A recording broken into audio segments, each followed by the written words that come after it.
les promesses de Dieu.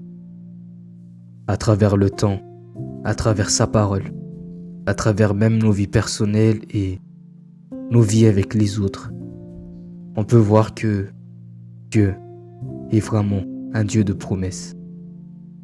Et il n'est non seulement un Dieu de promesses, mais il est surtout un Dieu qui accomplit ses promesses. Les promesses de Dieu peuvent prendre plusieurs dimensions. Il peut s'agir de promesses qui concernent des bénédictions par rapport à notre santé, la prospérité et toutes ces belles choses. Et ça peut aussi prendre d'autres dimensions un peu plus profondes comme la paix, l'avenir, l'espérance.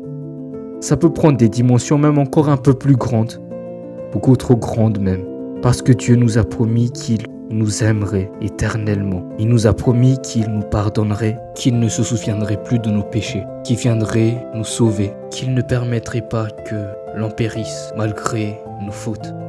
Et il l'a fait, il l'a accompli à travers Jésus-Christ. Mais même s'il y a déjà tant de belles choses que Dieu nous a promises et qu'il les a toutes accomplies, il y a une promesse bien plus grande encore.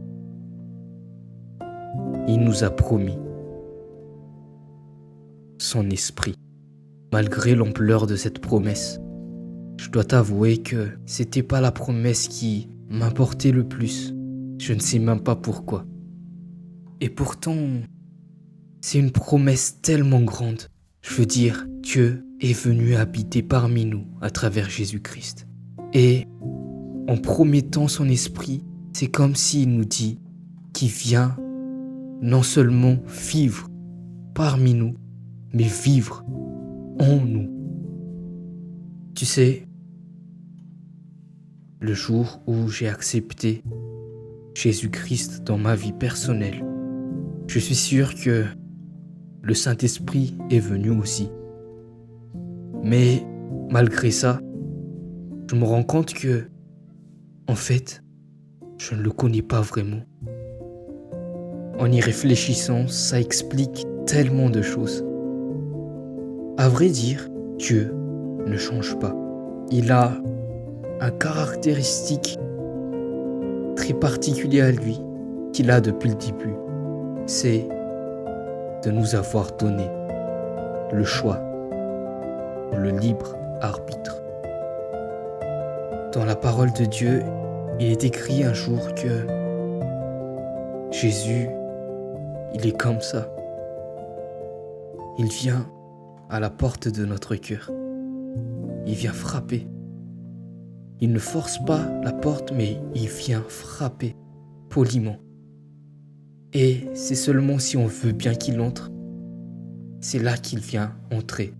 Il est écrit, je suis devant ta porte, la porte de ton cœur. Je frappe, et si tu m'ouvres, alors je viendrai souper avec toi. Je pense que le Saint-Esprit est exactement comme ça. Tu sais, quand Jésus-Christ venait d'être baptisé, il est écrit que le Saint-Esprit est descendu sur lui comme une colombe. Une colombe, en fait, n'est pas comme tous les animaux. C'est un animal doux qui vient sans forcer, qui vient tranquillement. Elle part quand tu n'as pas d'intérêt pour elle. Si tu te bouscules, tu veux juste faire ce que tu veux. Elle s'envole tranquillement aussi. Je pense que le Saint-Esprit, il est comme ça. Il ne force pas. Il est là, à notre disposition. Mais ça dépend vraiment de nous. C'est toute la différence en fait entre la manière d'agir de Dieu et la manière d'agir du diable. Tandis que Dieu ne force pas, nous donne le libre arbitre. Pendant que Jésus prend la peine de vraiment frapper à la porte de notre cœur. Le diable, lui, il est comme un lion qui rôde autour et qui ne cherche que toute occasion arrive pour qu'il puisse dévorer. Le Saint-Esprit, en fait, c'est pas un esprit qui vient te posséder, contrairement à l'esprit du mal, mais le Saint-Esprit est comme une colombe. Il ne force pas. Si tu l'invites, il sera là. Si tu veux pas de lui, alors il part aussi tranquillement. Je me suis souvent demandé pourquoi c'est aussi difficile d'être un enfant de Dieu. Et aujourd'hui, je sais. C'est parce que j'ai pas donné la place au Saint-Esprit. Parce qu'il est doux. Parce que il n'est pas un forceur. Parce que, comme un ami qu'on doit chérir, il a besoin qu'on lui donne de l'importance, mais on ne lui donne pas cette importance-là en fait. Alors qu'en lui se trouvent toutes les vertus dont on a besoin. Toute la force, la puissance se trouve en lui, mais est-ce qu'on lui donne vraiment la place? J'ai l'impression qu'il y a quand même 3 catégories de personnes. Il y a les personnes qui n'ont pas encore connu Jésus-Christ, qui cherchent encore et qui ne l'ont pas encore reçu. Il y a des personnes qui ont accepté Jésus-Christ et sont devenues enfants de Dieu, mais qui vivent encore, moi le premier, selon ses pensées, selon ce qu'il veut faire.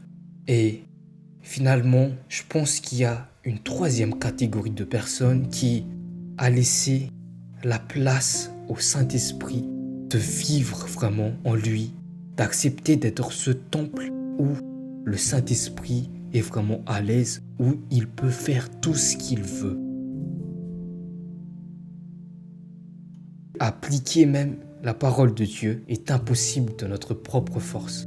Lorsqu'on regarde vraiment ce que Jésus attend de nous, d'aimer nos ennemis, de pardonner à tous ceux qui nous ont fait du tort, toutes ces choses-là en fait qui nous paraissent impossibles de faire de notre propre force, je ne crois pas que ça puisse être possible. Je pense que c'est tellement difficile justement parce que on ne donne pas la place au Saint-Esprit d'agir pleinement en nous. C'est très dommage parce que on passe à côté de quelque chose de merveilleux. On passe à côté d'une très très grande promesse de Dieu. Le Saint-Esprit, il a tellement de choses à nous donner, à nous révéler, à nous enseigner.